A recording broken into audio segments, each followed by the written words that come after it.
Hi, Jurgen.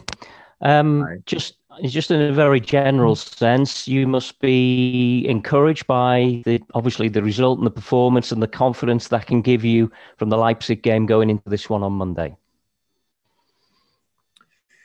Yes, of course. What we have to show now is kind of consistency, obviously, to the consistency um,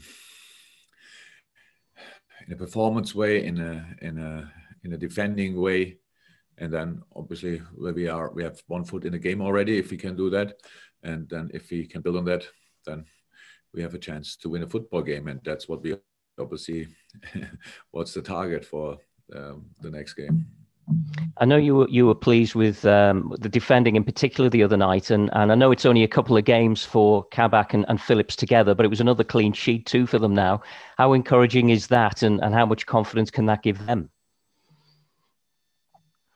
Oh, a lot, but it's about the general defending. It is. So if you, as a center half, if we can pick up the right challenges, if we can pick up the right balls, because the balls are forced or kind of defended already from the players in front of you, then makes it life completely much more easy. And that's how football should be actually. So in the end, you speak about the center half, which is good in a positive way, which is good as well. But it was about the general defending of the day, and that helped the two boys a lot. And you go to Wolves now. I don't know whether you've got a little bit of sympathy with Nuno Wolves, given the injury, particularly to Raul Jimenez since November, really. And you've got obviously experience of how hard it can be to lose players of that quality in any side. Absolutely. Anyway, I have a lot of sympathy for what Nuno is doing because he's doing an incredible job, and this is just a strange year, and you cannot replace one-to-one a player with the quality of Raul Jimenez. So that's clear, but they did quite well. They maybe don't play. They had their struggles, of course, like everybody, not all, but pretty much everybody else as well. And but meanwhile, they look again really settled. It's Wolves again. It's a proper defending side, and that's what we will face. Super. Carl Markham for a couple, and then to Neil Jones. Carl. Hi, Jürgen. Hi, Carl. Hey.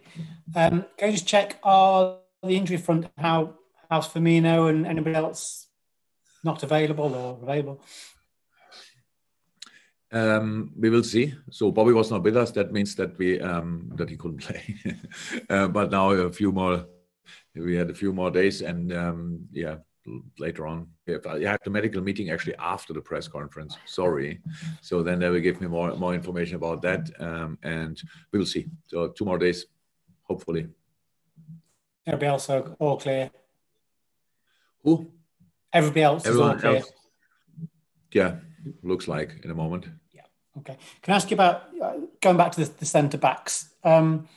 Is this the Kabak Phillips pairing that could serve you to the rest of the season? And if that's the case, are they both playing to sort of show you that they can be a longer term solution for you?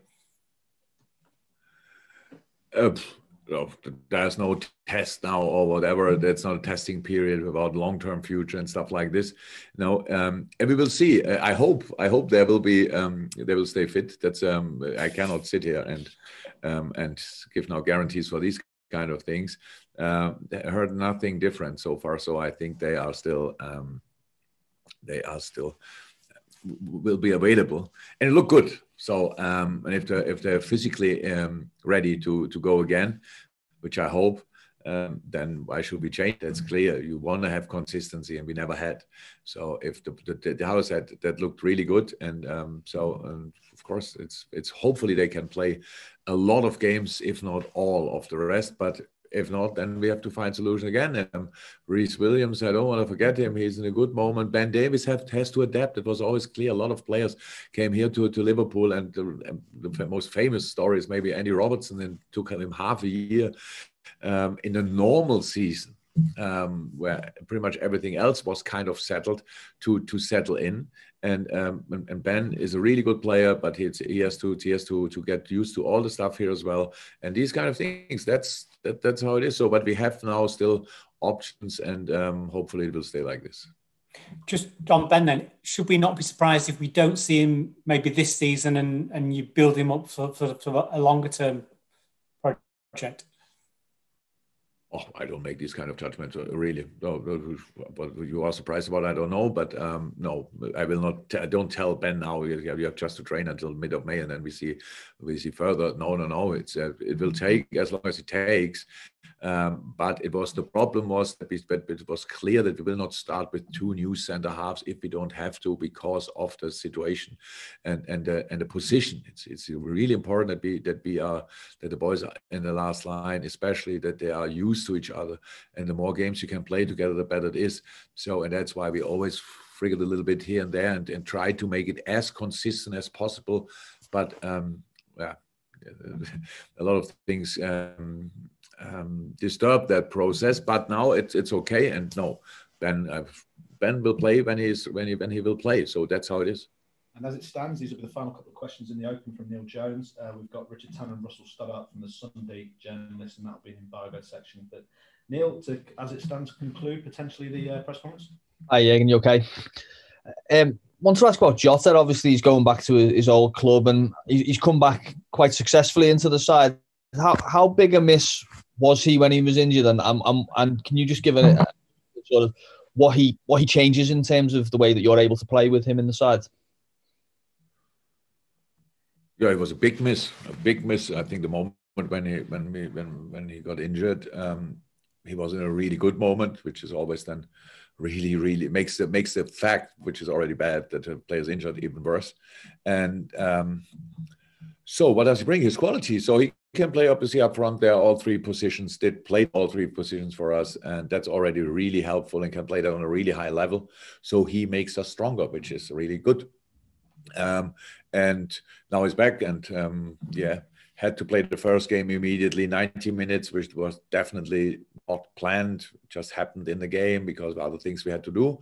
And that was then the reason why he played only 60 in the second game. But he was fine. He felt after the game okay. The next day he was a bit knackered. That's normal. But now he should be fine again. So it's really important that we have him back for plenty of reasons. Is it easier? I mean, you mentioned there about Ben and Robertson in the past, for example. Is it easier for an attacking player to settle into a team like this? You know, they don't need as long to adapt to that kind of way of playing. Oh, to find the fit properly, I would say, so like to the maximum extent. That takes time as well. But yes, you can throw a striker, offensive player, because a lot of these things are natural skills and yes, if you want to involve them in all the patterns you have offensively, then it takes a little bit longer. But as long as you accept that will not be the case from the beginning, then you just can play an offensive play earlier. That's true. But for defending is much more work intense. If that word makes any sense, I don't know. But you have to invest more work to make a team defending. So if you want to attack properly, it needs a lot of work as well. But to attack only just to shoot the ball up front and run and follow it and score a goal, that can work from the beginning, obviously. So it always helps if you have time. But yes, Diogo didn't need a lot of time, but Diogo had a little preseason, and then he came in a team which that moment wasn't a quite good moment. That helped, and he had was lucky enough to have a perfect start pretty much. That helps as well. So you cannot compare one situation to the other, but for a defender it usually takes slightly longer. Thank you. Okay, I think that concludes the open section. So those who are